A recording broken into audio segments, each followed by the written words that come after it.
Il est 6h du mat et c'est l'heure de réveiller le BTP. À l'occasion du lancement de la promo 2025 de Léonard, l'incubateur du groupe Vinci, le podcast s'associe pour recevoir celles et ceux qui rejoignent les rangs des entreprises incubées chez Léonard. Alors assis-toi confortablement, choisis ta boisson chaude préférée et profite de l'épisode qui va suivre. Bienvenue dans cet épisode un peu particulier des bâtisseurs avec 6h du BAT où nous accueillons Julien Villalongue, le directeur de Léonard. Bonjour Nicolas, bonjour Julien. Salut Richard, un grand plaisir de pouvoir animer cet épisode en duo et puis d'être là pour le lancement de la promo 2025 de Vinci Léonard. Et puis on va parler de pas mal de choses aujourd'hui, je te laisse démarrer avec ta première question. Ouais, carrément, déjà peut-être en intro, nous ça fait très longtemps qu'on voulait se parler avec Julien. Je l'ai teasé à énormément de fois sur les réseaux sociaux, comme Nicolas. Je pense qu'on est tous les deux très contents de t'avoir. Exactement. D'avoir cette personne qui depuis 2017 est au cœur de l'écosystème de la construction, de l'innovation, qui a vu passer un tas de choses. On voudrait commencer cet épisode pour que tu nous parles simplement et que tu nous dises pourquoi, en 2017, tu te dis « je monte Léonard » ou « il faut monter Léonard au sein de Vinci ». Mais je suis ravi déjà de vous accueillir aujourd'hui à Léonard. C'est vrai que Léonard, du coup, c'est créé en 2017 et c'est un dispositif qui est dans l'air du temps à l'époque. C'est l'époque où on a beaucoup de lieux d'innovation, de dispositifs d'innovation ouvertes. Et le groupe Vinci fait le constat que la façon de faire de l'innovation, la façon de collaborer avec les entrepreneurs change un peu. On est dans des démarches beaucoup plus ouvertes, beaucoup plus participatives. On parle beaucoup de disruption à cette époque-là. Toutes les technologies numériques qui émergent à droite à gauche, les solutions sont vues tout à la fois comme des opportunités et des risques potentiels pour nos secteurs d'activité. Et donc, c'est voilà, dans cet art du temps que des collaborateurs du groupe, des dirigeants aussi de Vinci, disent il faut qu'on se dote d'une plateforme un peu différente de ce qu'on avait l'habitude de faire. Et Léonard est créé, est annoncé fin 2016, on va le mettre en place progressivement en 2017, avec 3 grands partis pris. Le premier parti pris, c'est de mettre dans un même objet à la fois de l'innovation et de la prospective. Et c'est ce qui reste encore de Léonard, c'est-à-dire une capacité d'accompagner des solutions, des entrepreneurs, des innovateurs qui portent des solutions très concrètes pour la transformation de nos secteurs d'activité. Et aussi une capacité de mettre en récit, ou en tout cas de réfléchir sur les évolutions de moyen terme du secteur de la construction, de l'immobilier, des infrastructures, de mobilité et d'énergie, de mettre en débat l'ensemble de ces tendances pour se dire voilà, où sont globalement les lignes de force quand on regarde l'évolution à 5-10 ans dessus. Donc ça, premier parti pris de l'innovation et de la prospective, c'est important. Le deuxième parti pris qui est extrêmement puissant et fort, c'est d'en faire une plateforme ouverte. Donc ça va être un dispositif qui, dès l'origine, va regarder à la fois vers Vinci, donc accompagner des entrepreneurs, des intrapreneurs, on pourra en revenir, mais aussi des startups à l'extérieur du groupe. Et le troisième parti pris, c'est d'avoir créé un lieu, un point de rencontre de tous ces gens dont on vient de parler, ceux qui pensent, qui font le futur des villes, les infrastructures, des start-upers, mais aussi des acteurs politiques, des acteurs académiques aussi, dans cet espace au cœur du 12e arrondissement, qui en a vécu déjà depuis 2017, enfin même depuis 2018, parce qu'on va l'ouvrir en 2018 précisément. Mais voilà un peu l'origine. La genèse de Léonard. La genèse de ce qu'est Léonard. Et qui reste encore les fondamentaux du dispositif. Ouais, les 3 choses, hein, innovation prospective, intrapreneur et entrepreneur, un lieu et derrière un lieu physique de rencontre et d'échange. Et derrière, donc, tous les programmes que vous avez mis en place, donc le CID, le Catalyst et ainsi de suite, avec toutes ces startups que vous avez eues. On est en 2025. Est-ce que tu peux nous partager quelques chiffres? Est-ce que tu peux nous partager c'est quoi un peu en gros Léonard en termes de nombre peut-être d'entreprises accompagnées, nombre de projets intrapreneuriaux? C'est à peu près 300 projets qui ont été accompagnés depuis 2017. Maintenant, on est dans un rythme un peu plus soutenu, parce qu'on est à peu près entre 50 et 60 projets accompagnés chaque année. C'est 32 nouvelles entreprises créées à l'intérieur du groupe par le dispositif dispositifs d'intrapreneuriat. C'est une soixantaine, alors maintenant on va en rajouter quelques-uns, de projets liés à l'intelligence artificielle. Le lieu accueille 250 événements publics chaque année, on en organise une cinquantaine. C'est la 8e édition d'un festival que l'on organise chaque année qui s'appelle Building Beyond, qui a lieu cette année du 13 au 15 mai. Je glisse un petit save the date sur ce sujet. L'an dernier, on a bossé sur l'adaptation, là on va bosser sur les ressources. Donc voilà, c'est très foisonnant, ça a été voulu comme foisonnant. Voilà en termes de chiffres. Peut-être en termes d'éléments chiffrés, ce qui est super intéressant, je trouve, et qui montre la dynamique de ce que vous brassez aussi dans vos 2 podcasts, et vous donnez à voir aussi cette dynamique. Je me plais souvent à rappeler sur notre programme site, qui est notre programme d'incubation, donc où on va accompagner les jeunes boîtes dans les histoires. Au final, on a commencé la première promotion 2018-2019 avec 5 startups qu'on est plutôt allé chercher et plutôt dans le secteur on va dire, des solutions SaaS digitales. Et aujourd'hui, on a eu cette année près de 500 candidatures d'une soixantaine de pays.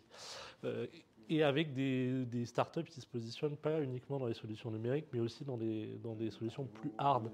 Et je trouve que ces 2 chiffres un peu en extrême, alors c'est biaisé parce que ce n'est que vu de notre porte, mais je pense, démontre bien à la fois la maturité, on va dire, on a de plus en plus de startups, avec des équipes avec beaucoup d'expérience. On avait plutôt des profils peut-être de jeunes entrepreneurs il y a quelques années. Aujourd'hui, on a des grands, on va dire, profils de l'industrie qui montent ces boîtes-là. Et avec aussi une évolution assez marquée, on pourra certainement y revenir, d'un monde où on avait beaucoup de solutions numériques, donc amélioration de la productivité, dans tout le monde du SaaS en fait, tout ce monde de la disruption dont on parlait tout à l'heure exactement, avec des solutions peut-être plus aujourd'hui plus industrielles. Peut-être avant de revenir sur un sujet bien particulier, peut-être si tu peux nous dire à la genèse ce que tu avais imaginé et aujourd'hui, tu vois, qu'est-ce qui a bien changé, tu vois, c'est quoi ton plus gros learning ou sur quoi tu avais imaginé qu'il allait se passer quelque chose ou ce sur quoi tu allais imaginer ou finalement c'était pas du tout passé comme ça et tu en as sorti autre chose. Tu vois, c'était quoi la vision de départ de Léonard, puisque vous arrivez quand même en 2017 à un moment où on parle beaucoup moins d'innovation sur ce secteur-là. Cet écosystème était, comme tu dis, un peu plus limité en termes d'innovation. Vous avez essayé de bouger les choses aussi à ce moment-là, j'imagine. C'était quoi la vision? Et maintenant qu'il y a beaucoup plus, qu'il y a une effusion, il y a énormément de choses qui bougent, il y a une grosse dynamique sur le secteur, à la fois de manière conjoncturelle et structurelle, pour différentes raisons qu'on voit sur l'écosystème. Comment évoluer la vision de Léonard et comment vous avez fait aussi en sorte que ça reste un tiers-lieu d'innovation sur 7 ans, parce que ça aurait pu durer beaucoup moins longtemps et être un peu trop avant-gardiste sur le secteur, quoi. Alors, il y a plein d'éléments dans cette question. Je vais essayer d'en donner quelques réponses. Le premier élément, je pense que c'est la conviction très forte des dirigeants du groupe Vinci que, en tant que leader de son industrie, de son secteur d'activité, en France, en Europe et à l'international, il fallait et il faut encore que le groupe ait des dispositifs qui soutiennent l'innovation dont on avait besoin. C'est une conviction qui était peut-être une intuition il y a 7 ou 8 ans. Aujourd'hui, c'est une vraie conviction et qui continue à nourrir ce dispositif. Donc il y a une vraie forme, je dirais peut-être de responsabilité d'un leader de l'industrie à accompagner la maturité de son secteur.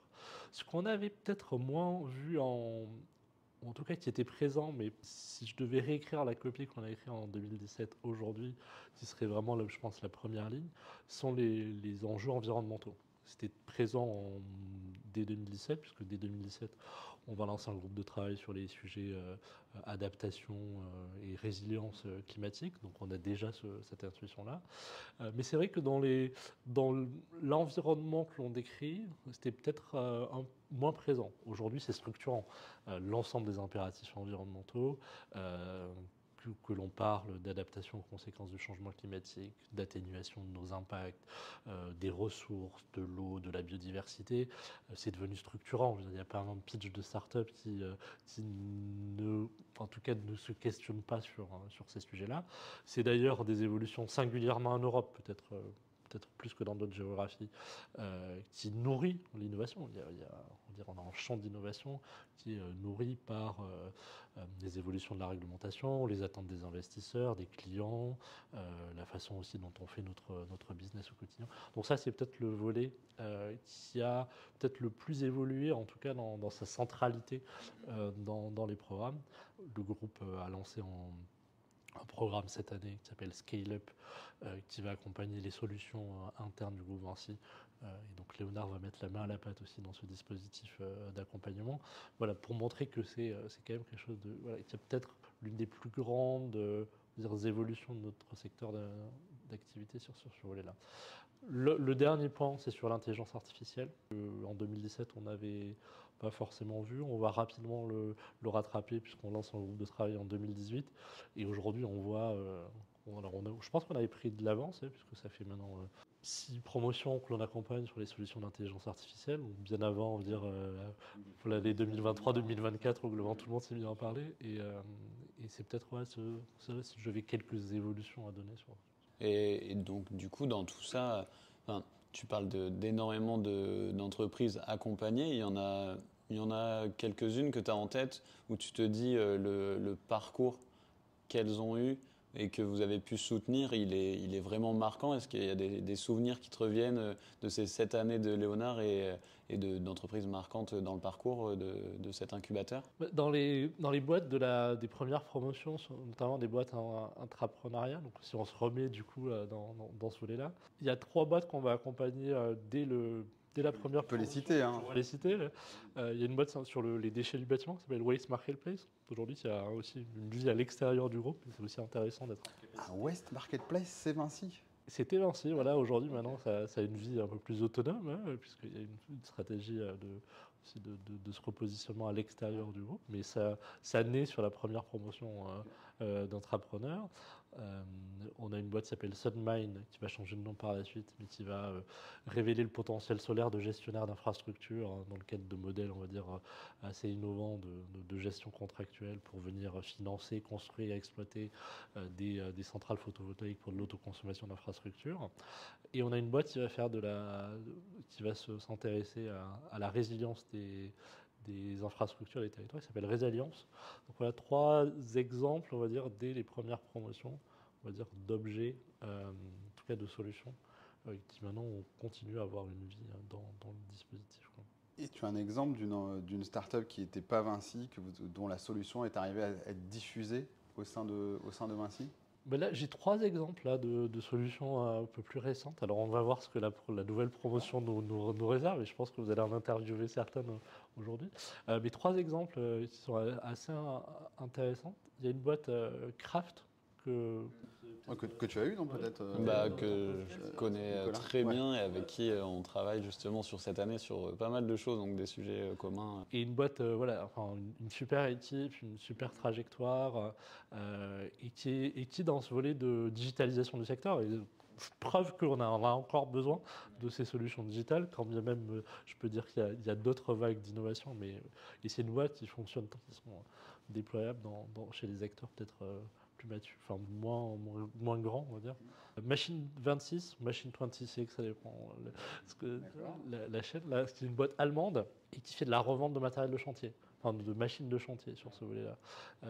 Et encore, là, on est sur une autre approche, donc plutôt sur l'amélioration de nos opérations, la gestion de nos actifs industriels, la façon dont il y a un peu d'économie circulaire aussi sur ce volet-là, et qui se développe aussi de façon très, très structurée. Et qui arrive en France, pour la petite histoire, et qui sont membres de la Contech. Là encore, une super équipe, très super experte et avec une vraie vision de la transformation de notre industrie.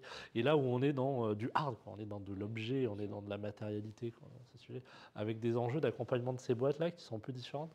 Accompagner une boîte dans le SaaS, faire passer à l'échelle une boîte dans les services numériques. Je ne dis pas que c'est facile, loin de là, mais globalement, ça a des freins qui sont bas.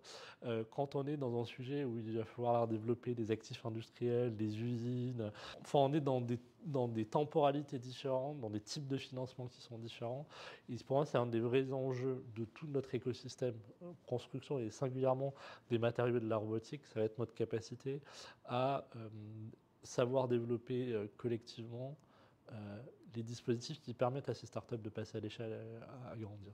Donc, de leur permettre de développer des actifs industriels, de leur permettre de se déployer dans des projets, potentiellement d'être normés. Il y a des sujets de matériaux qui sont sur ces volets, sur le béton bas carbone. Tu as eu Matera là, récemment, Nico. Comme tu dis, il n'y a pas que du digital, et incuber des startups ou des projets pour Vinci, c'est pas seulement accompagner les solutions digitales, c'est aussi rester dans du concret qui fait le secteur de la construction, des transports, de la mobilité. Au final, il y a quelque chose de concret qui doit sortir de tout ça, quoi.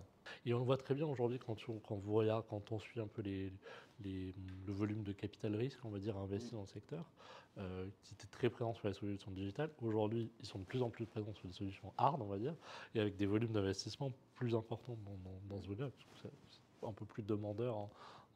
Mais oui, mais on est dans un monde du concret. Enfin, et le digital, l'intelligence artificielle, tout ce qu'on va pouvoir faire va aider sur ce volet-là. Mais le sujet de la décarbonation, c'est les matériaux, c'est le béton, c'est les équipements. Le béton, le ciment, c'est la réutilisation, le réemploi, c'est tous ces sujets-là aujourd'hui que... C'est les nouveaux liants dans le béton, c'est les nouveaux... Voilà, on va faire en économie circulaire sur ce volet-là. Du coup, je pense que ça nous a donné une bonne vision à l'instant T de ce qu'est Léonard, de ce que veut aussi accompagner Vinci par le biais de cette action. Si on se projette un peu, parce que du coup on a passé le cap des 7 ans, c'est quoi la suite pour Léonard? Est-ce que vous avez un peu des choses que vous voulez atteindre d'ici quelques années, une vision que vous voulez renouveler aussi, parce qu'il faut toujours être aussi dans cette évolution du secteur? C'est quoi la vision de la suite de Léonard que tu peux nous partager? Pour des observateurs extérieurs comme nous, la vision qu'on a, que vous nous renvoyez sur un peu le futur de Léonard, c'est internationalisation, c'est aller chercher plus loin et plus de volume. Nous, aujourd'hui, les observateurs que nous sommes, c'est ce que nous voyons. Toi, l'acteur, dis-nous ce qu'il y a derrière. Une partie de la réponse est dans la promesse de Léonard. La promesse de Léonard, c'est d'être un écosystème ouvert qui est là pour accueillir des innovateurs, des entrepreneurs qui pensent et qui font le futur de nos secteurs d'activité. Donc le renouvellement, il vient aussi de notre capacité à garder cette promesse et à la permettre de le réaliser. Aujourd'hui, on accueille une 50aine de nouvelles solutions. C'est aussi dans cette capacité à dire, en fait, il y a des choses qu'on n'avait pas vues. Je pense qu'il faut avoir beaucoup d'humilité sur notre capacité de projection dans ces sujets. Nous, on est plutôt là pour être des facilitateurs, des catalyseurs de ces rencontres, de diffusion de ces solutions dans les entreprises du groupe Vinci, d'accompagnement des meilleures équipes dans ce volet-là. Donc ça doit venir de ce volet-là. Et donc il faut que Léonard continue à être au rendez-vous de cette promesse, de dire venez, c'est ouvert. Je me souviens encore du premier petit film que l'on avait fait pour Léonard, où on n'avait pas grand-chose à montrer. Et les derniers mots, c'était venez, c'est ouvert. Et ça reste, venez, c'est ouvert. C'est cette promesse de dire venez, c'est ouvert. Et qui le dit, c'est le premier groupe de construction au monde, du coup, avec une capacité, on va dire, d'accompagnement et de diffusion de ces solutions. Le deuxième champ, c'est effectivement peut-être sur le volet international. Et là, on suit la dynamique, on va dire, du groupe Vinci, qui est aujourd'hui présente dans une 100aine de pays. Il y a de l'innovation un peu présente aussi dans d'autres géographies.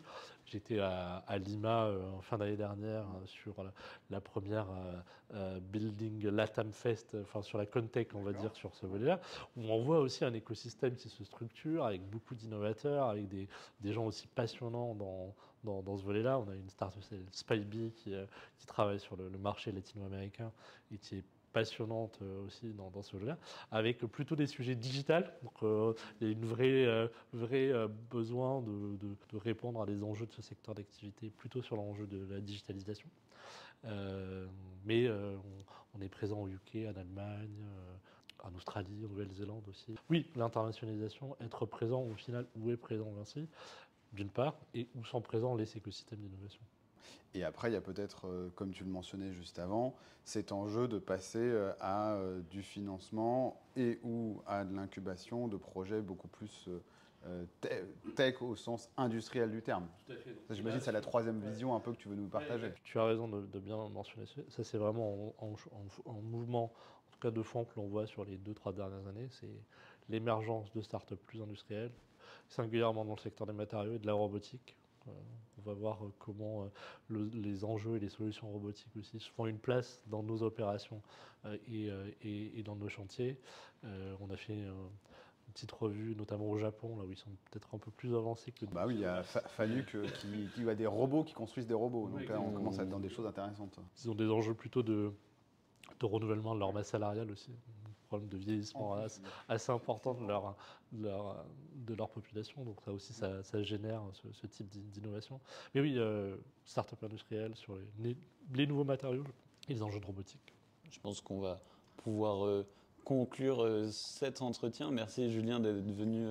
Merci à vous. Et je pense que, je le dis de façon très, très honnête, je pense que ce que vous faites aussi est super important pour mettre en avant aussi au sein de notre écosystème les belles histoires entrepreneuriales et les belles innovations. Et c'est aussi important au-delà de notre secteur d'activité, parce qu'on a besoin d'innovateurs, on a besoin d'entrepreneurs. Donc c'est peut-être le message que vous soyez entrepreneur dans n'importe quel secteur d'activité, venez voir nos secteurs d'activité. Il y a plein de choses à faire et avec des vrais enjeux de transformation liés aussi à la façon dont les gens se déplacent, où ils habitent, comment on décarbone tous ces éléments. Donc merci pour ce boulot en tout cas. Merci Nicolas, merci Julien. Je pense que ce qu'on peut retenir, c'est que Léonard, c'est ouvert. Exactement. Venez comme vous ouvert. êtes, c'est ouvert. En tout cas, on est ravis et merci beaucoup pour ce temps. Et à très bientôt dans un prochain épisode de 6 heures du BAT et des bâtisseurs. Merci à vous en tout cas, à bientôt. J'espère que tu as apprécié cet épisode spécial lancement de la promo 2025 de Léonard, l'incubateur du groupe Vinci. Toutes les informations sur l'invité sont en description de l'épisode. N'oublie pas de t'abonner et quant à nous, on se retrouve très très vite pour réveiller de nouveau le BTP.